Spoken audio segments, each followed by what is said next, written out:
Hey everybody, welcome back to another episode of Relationship Wednesday. Again, our focus is relationship management, managing relationships, and then we dealing with after I did in the sense of recovering from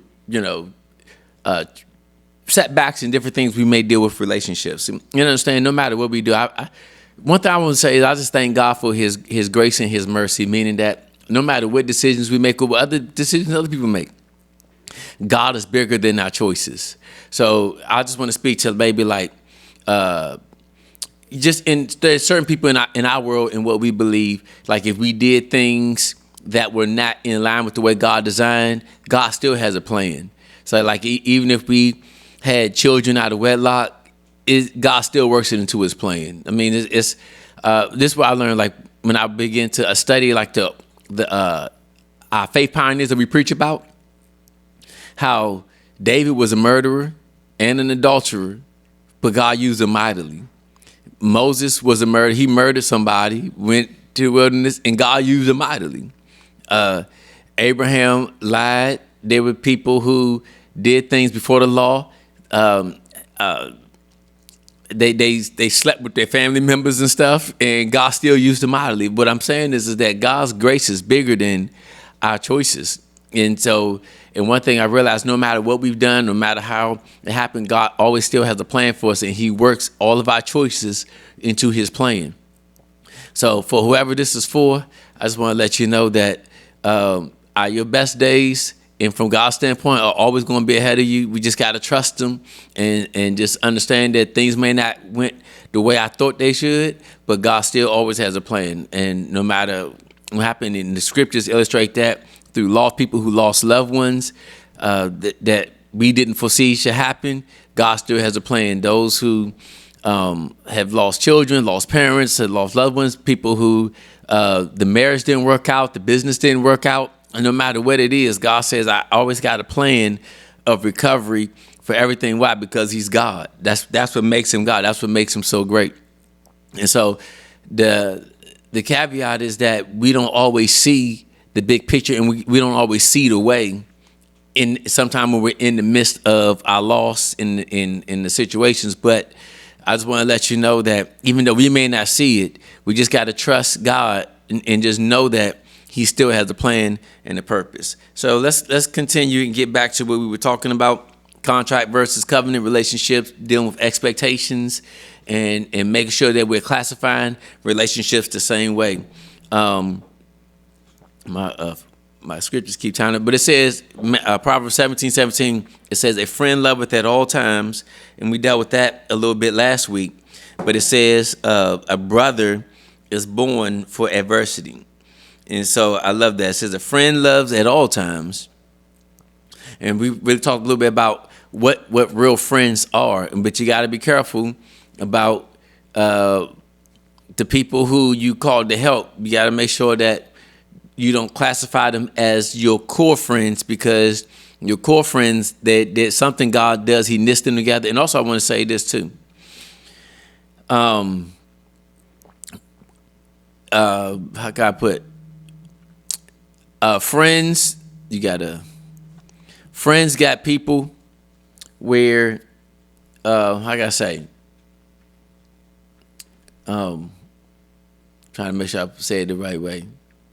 Friend, you wouldn't have no more than 3 friends total. If you have more than 3 friends, they're not friends. They're brothers, they're comrades, they're constituents, people who are in your life for different purposes. Meaning that, but the way God's system is, you usually, and I'm not saying you're gonna have them all at the same time. Usually you'll have anywhere between 1 to 3 people that's going to enter your life that will always be your friend. And so what do you classify as a friend? A friend is somebody where y'all all, even if there may be seasons where y'all don't talk for maybe like a couple of weeks or so, but when you pick back up and you talk, it's almost like you never, stop talking. It's like, because it's a spiritual connection. But y'all have each other's backs. You're for each other. You just know each other by spirit, and you're only going to get 2 or 3 of those in your lifetime. And so the way I know that is because of how 2 people who live life and then people who brought perspective from Scripture, where Jesus only had Peter, James, and John. So he had 12 disciples, but out of the 12, he only had Peter. He only had the 3 where they say he went up and transfigured. Transfigured meaning he poured out his true self in that moment. And there were only 3 people who saw his true self, his heart, which was Peter, James, and John. The other guys, they were brothers. They were connected. They were through ministry. They fellowship. They were all, they were brothers locked in. But Peter, James, and John were Jesus' friends. Like they were a step above just brothers. So the others were friends of Jesus, but as far as friendly, but they were brothers. They were predominantly in the category of brothers, co-laborers, partners, comrades, all that. But these people, with Peter, James, and John, they were the 3 that Jesus said, these are my friends. I share my innermost parts of what's happening with me, with you, all those type of things. So that's because transfiguration, we call that as when before he went to the cross, he revealed his God, he revealed his sonship, opened that up, and then he saw Moses, and I believe it was Elijah. I believe that's right, the prophets. But Peter, James, and John was there to witness that. And so up on the mountain, I forgot. So don't hold me to that. It's been a while since I've read those things. I don't want to mess it up. But he was up, and so Jesus had 3, but then he had the 9. Then he had the congregation and all those type of things. So I just want to let you know that usually you're going to have, and that's a God thing. You'll have. And so there may be people who may have been your brothers, but your friends are people who where no matter what happens, they know the real you, to where in life they're always going to be there for you. So anyway, it says a friend loveth at all times. So they're there in good seasons, they're there in hard seasons, they're there. We're just consistent, like we always are there. But then friends. True friends will sometimes play the role of a brother in the season, sometimes a role of a support system. Like Peter, James, and John, they were brothers, they were disciples, they were helpers. So they had different roles, but at their core, they were Jesus' friends. And so now but a brother is born for adversity.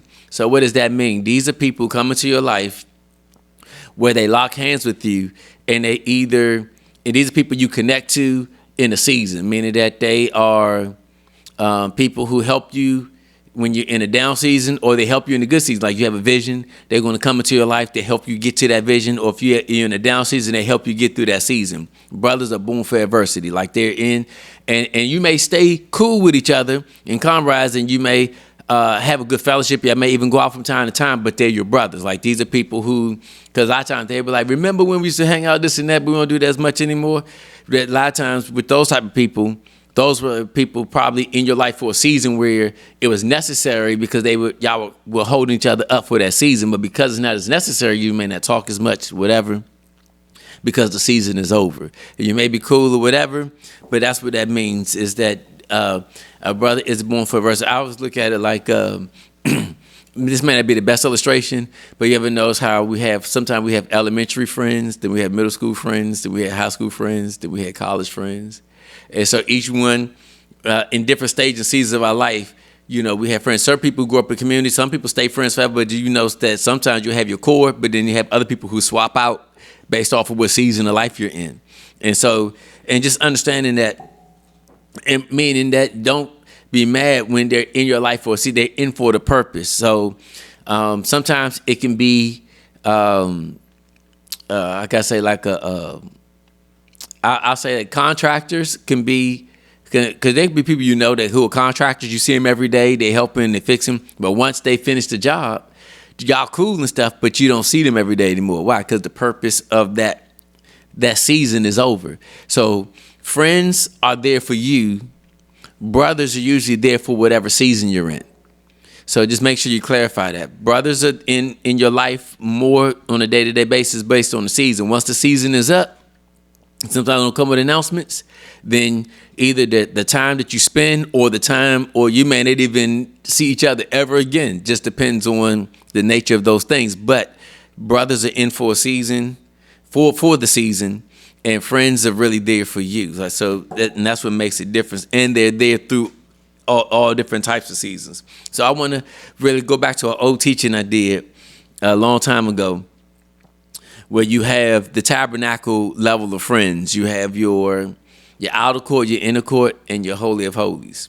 All right. So in the tabernacle, each one had a different set of rules and protocol you had to go through to go to the next level. And the holy of holies is where you're all the way in, where you get closest to God under the old covenant. And it was a different layer of transparency that you went through.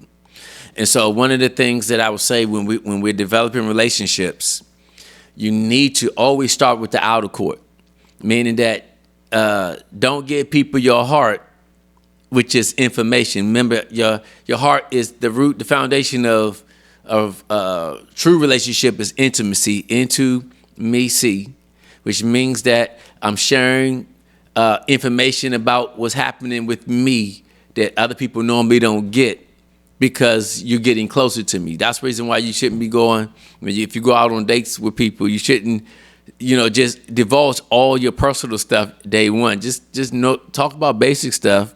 Why? Because you got to get to know who these people are and give people a chance to see what type of people they are, because you need to know who you're connecting with. And one thing I realized, when I used to play Little League football, they used to have this thing called training camp. And with training camp was that you basically had everybody run different drills and stuff so you can decipher what their skill sets were. So because you're tall doesn't necessarily mean you're a good wide receiver, So you may be a better tight end or a better blocker. So because you're fast doesn't mean you're a good running back. That's what, so you may be better as a DB than a running back. So you got to know who's who. You got to have some type of filtering system to where you can be able to get a better understanding who's who. So before I can really clarify that, this is what I'll say. The clearer you are on what you're looking for in your purpose, meaning the clearer you are on what you want out of life, it will be easier for you to decipher where people should be in your life. A lot of times because we're not clear on, that's why we need to really take time to learn ourselves, what my likes, what my dislikes are, what makes me go, what makes me don't go, because that's really going to help me decipher as I'm going through my process of checks and balances, who should be in my life, who should not be in my life. If I give it, I guess the example would be like, my thing is I want to increase my faith. Let's say I want to grow spiritually. Let's say I have this personal drive to grow spiritually. And so now, because I want to grow spiritually, and I want to now be more positive. I want to be more of a word person. I want to, think more the way like God would think and operate in a situation. So then now, when I go out and connect with people, I need to be able to find out who supports that. Because something my mother used to always read, and this is in Corinthians, it says, do not be deceived. God is not mocked. He said, do not be deceived. It says, oh my gosh. It was all the top of my brain. See, do not be deceived. Bad manners corrupt good fruit. Oh my gosh, I messed that thing all up. I can't remember what it was. I'll read it to you eventually. Anyway, but it says, do not be deceived. Bad communication, that is right. Bad communication corrupts good manners. That's it. So what that Mama is basically saying is that people's negativity can rub off on me if I'm around it too long. So think of negativity like touching a lead pipe. If I touch a lead pipe, even if I wash my hands, it's going to get on me. If I put on some nice shoes and I go out, walk around in the dirt, the dust is going to kick up and get on me. It's just the nature of being in that. You can't be in something. It's like getting in the water and expecting that to get wet. It's the nature of being in the water. So which means that if I'm around negative people too long, it's going to have an impact on the way I'm thinking. But I said I wanted to be a person of faith and a person that's want to learn how to trust God and move more like God. But then I bring people into my life that oppose that, which means I'm not clear on what I want for myself out of life. So then now I begin to bring all different types of people into my life. And again, there's nothing wrong with connect with those people, but they have to be it because because y'all not on the same goals and patterns what you want. Then I have to monitor how much time I give to that person. So, and that's one thing you notice, that how do you categorize relationships? You categorize relationships by how much time you get and what information you get. That's how you categorize where people go. So in other words, if like for Michelle and my kids, they get more of my time and more of my heart's more personal information. If you are a contractor coming to the house and you're trying to get a quote, you're not get as much time from me and you're not get as much personal information about me. So because again, the nature of the relationship is different. So a lot of people say, well, how do I quantify relationships? It comes down to how much quality time you're willing to give that person and how much information you're willing to share. So that's where you begin to categorize where people go, by time and information. So that's why you can have people who are in your life where you can spend a lot of time, but they don't really get anything what's going on with you. They're not your real friends. That's not a real relationship. They may be brothers. They may be something else. But the problem is, but the thing with the inequity is that you got to make sure that the heart transparency matches the quality time. What we do is, we'll hang out with people we don't like, give them a lot of time we don't consider want to be around. We give them all this time, but I'm there and we have no conversation. You get nothing out of me. Using most of those settings, we're miserable because I'm not here just to be a body as in the space, just where we just hanging out, we're doing stuff. But I want to be people where I want to share life with you. Like in other words, we're able to, on some level, we're able to have good fellowship and good communion and be able to talk. So that's why you got to understand those things when you're navigating, or you get people who was not supposed to get that heart information, that personal information, and you gave it to them. Now they go and use it against you because you gave your personal information to the wrong people who weren't supposed to have it. And then now, because you don't know how to decipher that, we categorize to personal information and quality time. So if I gave my personal information to the wrong person, then a lot of times they'll take it and use it against me in the court of law because I gave personal information. And then now I can find myself being a body, meaning that nobody else gets my personal information, but I'll give you my time. And so now you live this kind of, lonely life in a sense because you're not sharing life with anybody. That's one thing I've learned, just being here in D.C., it's so much to do here. I mean, you can pick it. I mean, you can go to the movies, to bowling, to the club. I mean, it's a myriad of things you can do here. But one thing I've learned about activities, it's never so much the activity, it's about who you're doing it with that makes it fun. So I've learned that a lot of people will say, I enjoy bowling and that, but most people, they have more fun if they bowling with people they enjoy bowling with. But if they just go bowling by themselves, that's fine. And I'm sure you probably have a nice because you enjoy bowling, but usually if you're out with people that you can enjoy the competition, friendly competition, and have good conversation back and forth, it makes it that much more fun.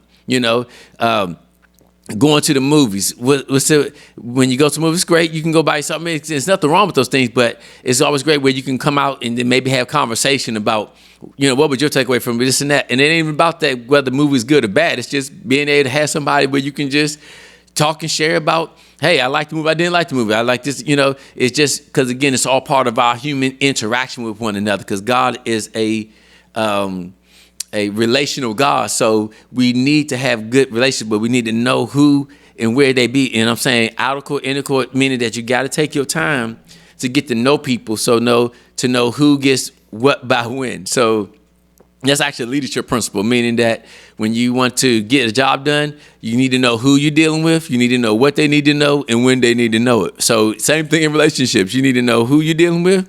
You need to know what they need to know and when they need to know it. Because there's sometimes you may need to hold off and when people need to know something because you don't know who they are yet. And so you got to take time to get to know the who and find out Are you a friend?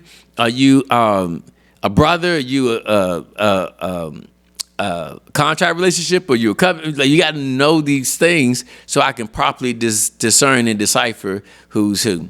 All right, so that's my time again for today. So I was going to say, hopefully these things that we shared can maybe give you some tools and some things to think about on how to decipher your relationships, because that's the main thing of understanding how to maximize when you can maximize that, you'll be able to start being able to maximize your purpose when you're able to take some of these keys and put these things into practice and how to categorize your relationships. All right. So coming up in the month of November, we're going to be I'm going to be interviewing a couple of people who dealt with loss and how did they come back out of it. You know, people who lost children, people who lost spouses, all those things. Because we're coming to the holidays of Thanksgiving and Christmas and all those type of things, which I know some people, for religious beliefs, they don't think is, and that's okay. But I celebrate Thanksgiving and Christmas, but as a way of saying thank you to Jesus and my Lord and Savior. And then also, even though I know that Jesus wasn't born at Christmas, but it's just our way of still using gifts to recognize that He is the greatest gift to the whole world, you know, for us. So that's ultimately why I don't mind, you know, honoring those days and celebrating these seasons. So anyway, but during the holidays, sometimes losses can hit home hard for some people, but I really want to deal with the antithesis of how we can still be grateful with and know that God's still good, even though we've gone through some hard things. And so that's what we're going to be dealing with, especially during the holidays, and just really how relationship losses, how the goodness of God still connects. All right, so be looking out for that. God bless you, and we'll see you next time. Thank you for joining Pastor Wayne Powell Sr. for this edition of Relationship Wednesday. We hope you enjoyed this episode of After I Did. Let's keep the conversation going by leaving your questions and comments in the chat. We also invite you to like, share, and subscribe to this channel. And don't forget to click the notification bell so you are reminded to join us next Wednesday as Pastor Wayne continues this discussion of After I Did.